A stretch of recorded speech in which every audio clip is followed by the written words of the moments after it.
What's up YouTube? Welcome to the LS Blue Racing YouTube channel. Today I'm going over a lot of these questions I've been getting about the S10, the full setup.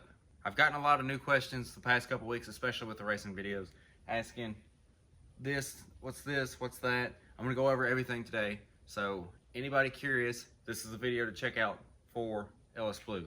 So let's get started. It is a basic, 100% basic LS swap. You can find any truck like this on Facebook, but it's special to me. It's my pride and joy, so I love it. So let's pop the hood off and see what we got going on underneath there. All right, so let's start with the engine. It's a little dusty, so please excuse that. So we have a stock LQ4. The rods, the pistons, the rings, and the ring gap, they're all stock. It's got a 5.3 crank in it. And the only reason that it's got a 5.3 crank in it is because when I pulled this engine apart, I had a 6.0 crank that needed to go to the machine shop and a 5.3 crank that just came from the machine shop. So I just tossed the 5.3 crank in there. They're the same thing. It's got fresh cam, rod, and main bearings. And other than that, it's your typical 6-liter. Moving down, we have a GM muscle car oil pan and a Melling oil pump. Coming back up, we have stock cast 862. Now a lot of people ask about why you got 862s on there. Well, that's kind of all I had. I had to deal with some 243s, but it fell through. But I have a basic gasket match home port job on the exhaust side, so it kind of freed it up a little bit, so they're not bone stock. Running Hedman Hustler headers, long tubes. I can't tell you the part number because it's somewhere on them. They're 1 3/4. Don't know where to get them from other than look around on the interwebs. Behind the long tubes, we have True Dual 3-inch pipe to 2 Black Widow Widowmaker exhaust, and they sound fantastic. Moving up, we have a Holley single plane intake, and it is a very nice piece compared to what I had.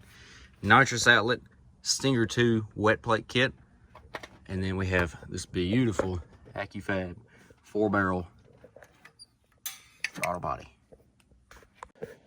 Cooling everything up here, we have a bone stock 4.3 S10 radiator with 98 Dodge Intrepid dual electric fans. They pull air, and we have a hacked up radiator hose, Silverado, and then S10. Running some Delphi 50-pound injectors. They have done great so far. Duty cycle's about 62% at max.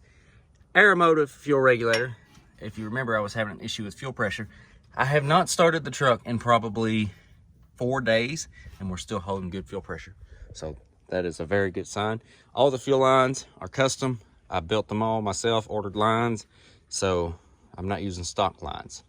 Coming underneath of here, you'll see we have a drive shaft tooth that is bent and a stock cross member that I've modified, along with a TH400.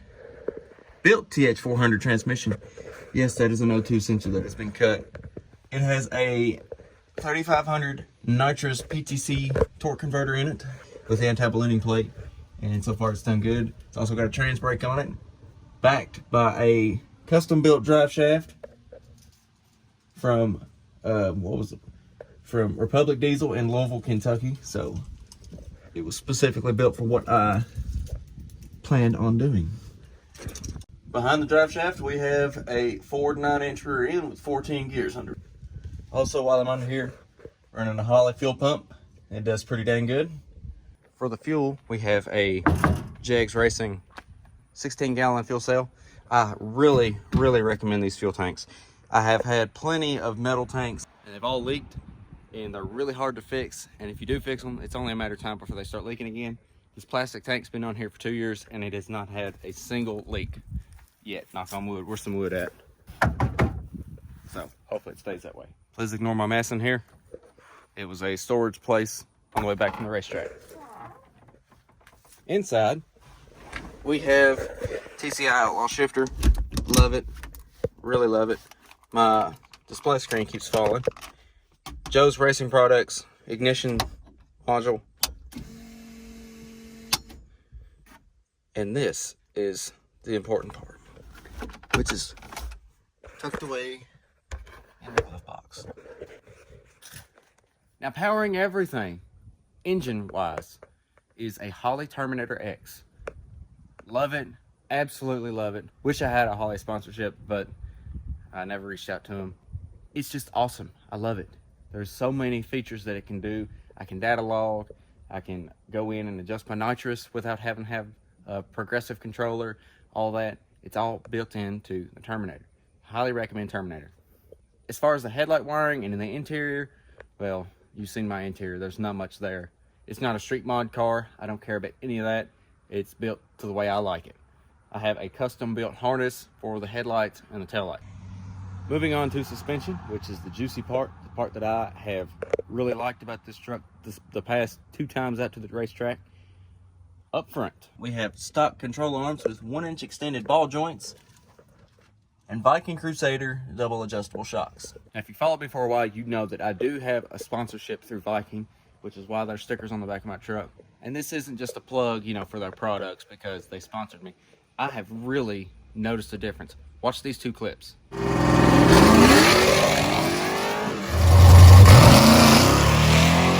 All right, so if you don't know what you're looking for, watch the speed that the front end comes up. On the first clip is with Calvert Racing 9010s. It comes up really quick and it unloads the tire and it spins, and you can clearly see that. And then the second clip, which is very recent, you can see that it's really controlled. It comes up, and the Crusaders, they hold the front end up. That way it keeps the rear tires planted and just goes. So you've seen the difference, those 2 clips, and all I did was put double adjustables on there compared to those 9010 Calverts. It's so much more controlled now. On the rear, we have cow tracks and single adjustable QA1s. Lovely single adjustable QA1s with some Calvert Racing cow tracks. As far as numbers on my shocks, what settings, this past weekend we ran a 678 at 103, and I had the rebound set on 5 and the compression set on 15. I do think that we need to tighten it up a little bit because it still seemed a little uncontrollable.